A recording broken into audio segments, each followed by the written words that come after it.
like any other. Ready, hike!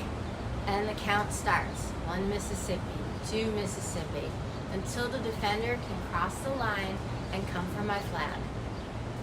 And I watch my receivers fly off the line of scrimmage. The guys and the women on my team out towards the end zone, each one with the defender right behind them. I always have someone who goes short and turns back for the quick shuttle pass just to get a completion. And I have receivers running slants in both directions, one who runs straight and turns back about halfway. And I'm reading how open each one is. And that's when I see him. My fastest, surest-handed receiver all the way down the right side, and he has broken open. And that's my guy. And I let it go, and I hold my breath. He is laser focused. He makes that catch in stride and takes 2 steps into the end zone. And there is no greater feeling than that connection and that win. Good afternoon, day 41 of Turquoise Rising. I was a quarterback in my late 40s on a Coed flag football team in New York City on the absolutely beautiful fields of Randall's Island. And here's the rule that made the whole thing so much fun. Every third play, the quarterback had to be a female or the intended receiver had to be a woman. So the women were never an afterthought in the game. We were woven into the strategy, into the play calls, and into the execution. And we were built into the game. And it brought out women who could really play. And it started for me at a party at my beach house. A doctor came as the guest and business partner of one of my very close friends. And we ended up having a catch in the yard. And he said, you have to come and play on my team.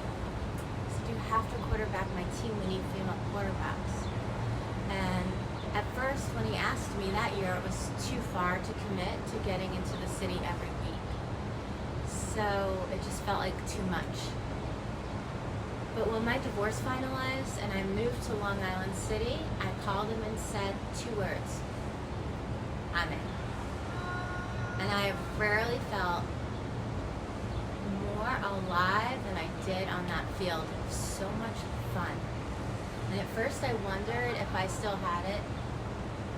I knew I still had the arm, but there was a lot of running. And these guys were fast, and I was easily one of the oldest on the field. Most of them were like 10, 12, 13 years younger than me.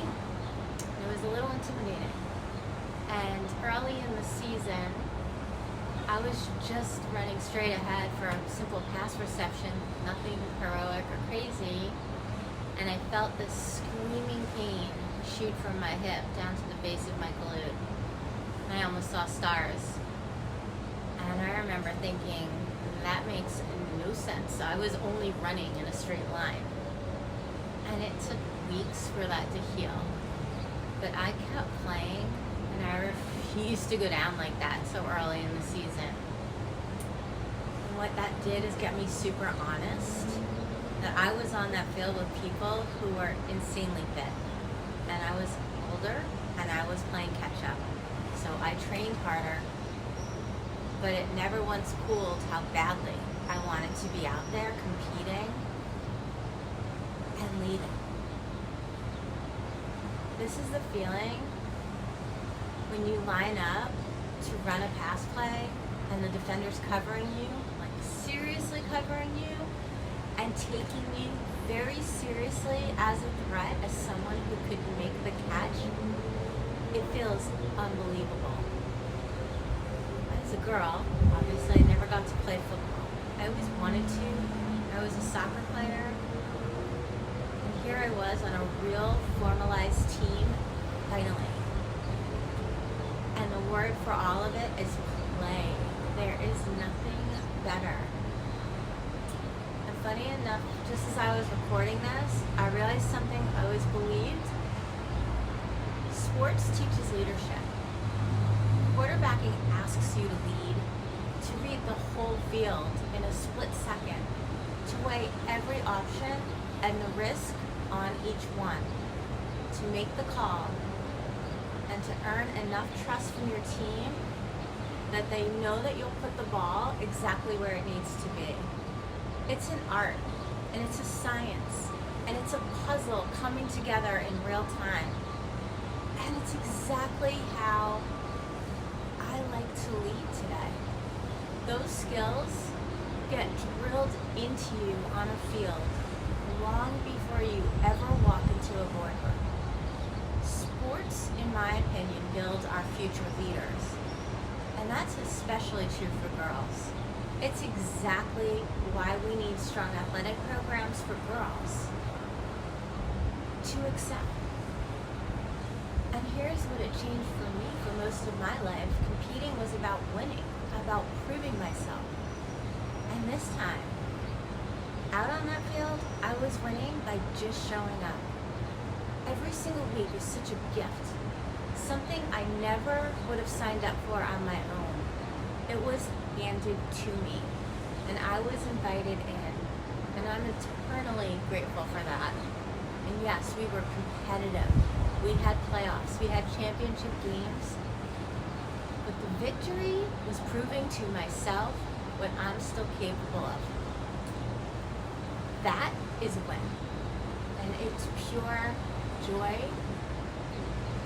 And I keep thinking about it, and I'm gonna have to do some research and find my way back onto a field soon. It's the same pole that has me training right now for the Palm Beach Half Marathon. I ran the New York City Half Marathon on my 50th birthday.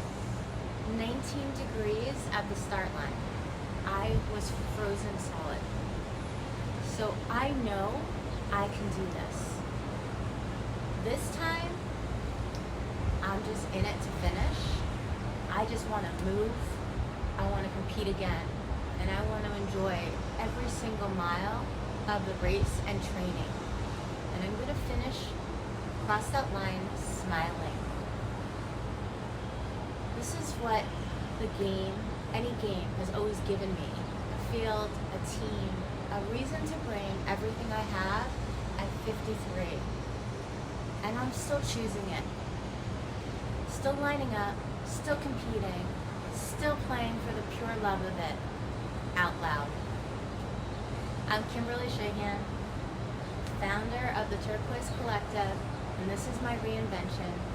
90 days unfolding live and unfiltered, built on camera, one day at a time. Most mornings, Rico and I walk the beaches and the Intracoastal of Palm Beach, where I voice record my thoughts, my stories, my reflections, and chase the light.